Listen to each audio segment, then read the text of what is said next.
Iz svetega evangelija po Marku. Slava tebi, Gospod. Tisti čas so se okrog njega zbrali farizeji in nekateri pismovki, ki so prišli iz Jeruzalema, in videli so, da nekaj njegovih učencev je z obredno nečistimi, to je z neumitimi rokami. Farizeji in vsi ljudje se namreč držijo izročila prednikov in ne jedo, če si prej skrbno ne umijejo rok. Tudi ničesar skrbno ne jedo, če se prej ne umijejo. In še mnogo drugega se držijo po izročilu. Umivajo kozarce, vrče, bakrene lonce. Zato so ga farizeji in pismovki vprašali: zakaj se tvoji učenci ne ravnajo po izročilu prednikov, ampak jedo kar z nečistimi rokami? Odgovoril jim je: prerok Izaija je dobro prerokoval o vas hinavcih, kakor je pisano: to ljudstvo me časti z ustnicami, a njihovo srce je daleč od mene. Toda zaman mi izkazujejo čast, ker učijo človeški nauk in zapovedi. Božjo zapoved opuščate in se držite človeškega izročila. In spet je poklical v sebi množico in jim govoril: poslušajte me vsi in doumite.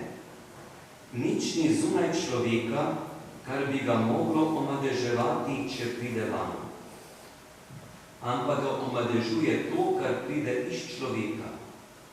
Od znotraj namreč, iz človekovega srca, prihajajo hudobne misli, nečistovanja, tatvine, umori, prešuštva, pohlepi, hudobije, zvijača, razuzdanost, nevoščljivost, bogokletje, napuh, nespamet.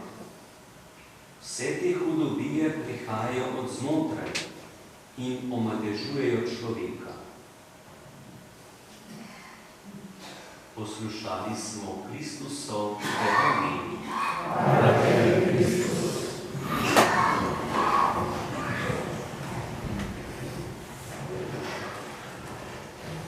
Prisluhnili smo zopet tej napetosti med Jezusom in farizeji in pismovki in kako je Jezus vstopil v bran svojim učencem. Glede očitka, da učenci ne spoštujejo izročila prednikov, predpis, postavo in delajo po svoje. Predpise nujno potrebujemo v življenju, ker drugače bi bil tak nered, da bi se dejansko pohodili. Pa če samo omenim predpise, ki so v prometu, ker gre za varnost nas osebno, pa tudi drugih ljudi. Ampak Jezus je hotel tudi tukaj poudariti samo predpis, zgolj črka ni dovolj, ampak pomembna je naravnanost človekovega srca. Da so učenci jedli z nečistimi rokami. Tukaj je dobro dati opozorilo, roke niso imeli umazane. To ni bila čistoča higiene, ko se mi umijemo, sploh če imamo kakšno delo ali ko pridemo iz trgovine, ko je toliko vozičkov in so vse to, takrat ni bilo še vozičkov, ampak so tudi prijemali. Stvar ni bila v osebni higieni, stvar je bilo obredno čiščenje. Ne umivanje zaradi higiene, ampak zaradi tega, da bi pokazali drugim, jaz pa nisem slab človek. Prvo verjetno pravi, ničesar ne dodajajte postavi, ničesar ne odzemajte. In ljudje, farizeji, pismovki so pa kar dodali. Dodali so to, da je v postavi, na katero se sklicujejo, bilo zapisano: duhovniki naj se umijejo, ko grejo darovati Gospodu. Duhovniki. Tudi Zaharij je bil duhovnik, tudi drugi moški, ki so bili postavljeni, so bili po postavi določeni, da se obredno umijejo. Doma so se že uredili. ampak to so lepo vzeli nase, ne ker so duhovniki, ampak zato, ker bi radi pokazali, mi pa nismo taki slabi kot drugi. Kje je nastala težava? Ko so imeli trgovino, danes samo trgovine pa vozičke, včasih tega ni bilo. Vse, kar so ljudje poskrbeli, so šli na tržnico.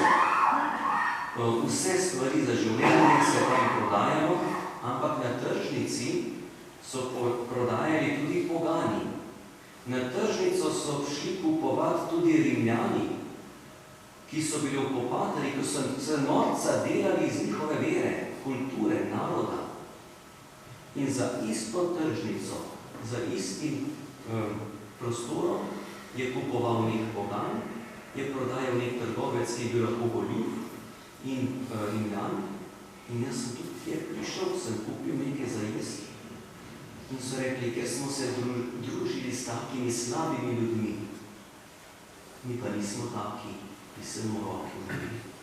Mi nismo nič taki, oni so taki slabi. In zato Jezus pravi, tukaj se pokaže srce človeka. Ko sem razmišljal samo o tej Božji besedi, Jezus pravi, iz človekove notranjosti srca prihajajo hudobije, podobne misli. Ali človek postane notranje čist, če je v skupini poštenih, iskrenih ljudi, sam pa v sebi nosi zamero, nevoščljivost, sovražno misel, pohled, hudobijo. Okolica ga ne bo ohranila čistega, ker v njegovi notranjosti se omadežuje. Človek je iskren, pošten, zvest, dober, prijazen, ljubezniv in stopi med ljudi, ki so slabi, bo ostal čist, ker njegova notranjost je čista. In tu je hotel Jezus povedati. Iz človekovega srca, pravi, prihajajo podobne misli. Potem pa vse to našteje 12 prečin. Nečistovanje, tatvine, umori, prešuštva, pohlepi, hudobije, svijača, razuzdanost, nevoščljivost, bogokletje, napuh, nespamet. 12 stvari našteje. Se še spomnite iz časa Veruka, 7 glavnih grehov smo nekako naštevali, smo se učili. Mi smo slali število na 7. Jezus jih omeni 12. Ko so ljudje to slišali, 12 hudobij, so pomislili, a ni 12 rodov? A je kakšen človeški rod izvzet iz nevarnosti, da ne bi grešil?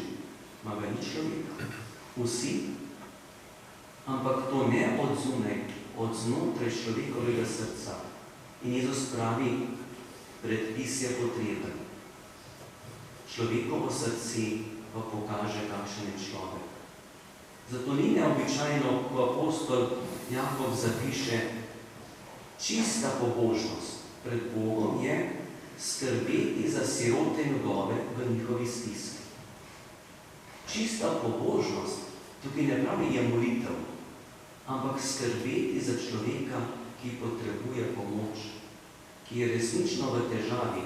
Vdove so bile brez vsakih zagotovi varnosti, pa tudi izkoriščati so jih, ker moški so odločali, ženska ni imela besede. In so mnogi takratni sodobniki vdove izkoriščali, ker so se niso mogli braniti. Pobožnost, čista pobožnost je skrbeti za sirote in vdove v njihovi stiski in se ohraniti neomadeževane od sveta.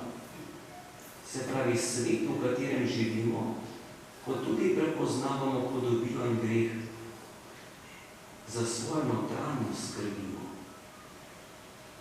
Tukaj pravi evangelist, ne samo, da so se roke umivali, tudi kozarce, vrče, bakrene lonce. In se spomnim, da se bo šola malo začela. V razredu 2 moja sošolca močno skregala. In eden od teh sošolcev ni imel, mislim, da svinčnika nekaj zapisati. Ena stvar me manjkala. Ne ve točno kaj. in je ta rekel, glej, ti posodim. Ne bom vzel. Pa ni bilo problem svinčnika, da je slab. Ni bil nič omazan, razumej. Ampak ni hotel ga vzeti, ker je bil odnos do sošolca tako slab. Ko sem to opazil v svojem razredu, še kot otrok me spremlja že več desetletij, a ni isto do pri Judih, ta kozarc zaumil, ne zato, ker je omazan, zato, ker mi ga je prodal, dotaknil se slab človek. Jaz sem pa vreden. Človek, ki se tako upravičuje sam pred seboj, tako ostane v grehu. Ali ni na mestu, ko prihajamo k sveti maši, na začetku prosimo, Gospod, prosim te odpuščaj ga. Moje življenje ni vse v redu in čutim, da je breme moje krivde, mojega greha. Gospod, očisti moje srce. Iz srca prihajajo vse to, kar me omadežuje. In naj bo ta Božja beseda tudi za nas kot povabilo, kot spodbuda, da bi vedno znova v iskrenosti prepoznavali, kakšna naravnanost je našega srca. Če je ta naravnanost do Boga iskrena, je velika možnost, da bo iskrena tudi do bližnjega. Če je naravnanost na Boga tudi zapackana z grehom, se to lahko pokaže tudi v odnosu do bližnjega. Zato ne bo vsak dan molitev Bogu, da bi ta odnos gradili in vsak dan tudi iskrena želja, Gospod, odpusti to, kar je bilo slabega, daj mi moči, da bi skušal ohraniti čisto srce, svojo notranjost. Vas povabim, da tudi skupaj izpovemo vero. Verujem,